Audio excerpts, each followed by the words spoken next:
এক গ্রামে এক মহিলা গোয়ালিনী ছিল। রোজ সকালে নিজের বাড়ি থেকে পাশের গ্রামে নদী পার হয়ে দুধ বিক্রি করতে যেত।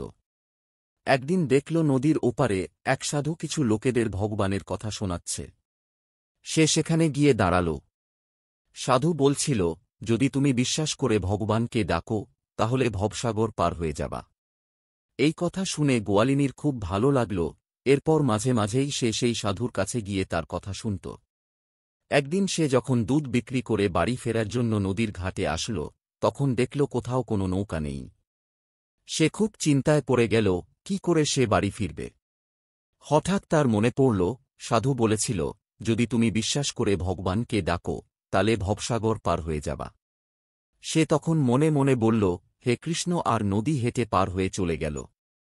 এরপর থেকে সে রোজ ভগবানের নাম নিয়ে হেঁটেই নদী পার হতে থাকল।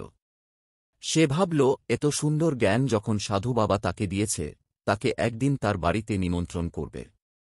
সাধু বাবাকে গিয়ে নিমন্ত্রণ করল, বলল, আজকে সন্ধে বেলা দুধ বিক্রি করে বাড়ি যাওয়ার সময় আমি আপনাকে নিয়ে যাব। এরপর সারাদিন দুধ বিক্রি করে সন্ধেবেলা সাধু বাবাকে নিয়ে নদীর ঘাটের কাছে পৌঁছাল। নদীর কাছে পৌঁছে গোয়ালিনী সাধু বাবাকে বলল, সাধু বাবা চলুন। সাধু বাবা বলল, নৌকা তো আসতে দেও।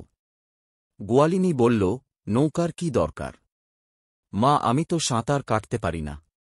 গোয়ালিনী বলল, সাঁতার কাটার কি দরকার? তাহলে নদী কি করে পার হব?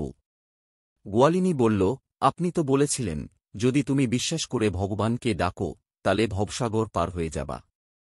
আমি তো রোজ ভগবানের নাম নিই আর নদী হেঁটে পার হয়ে যাই।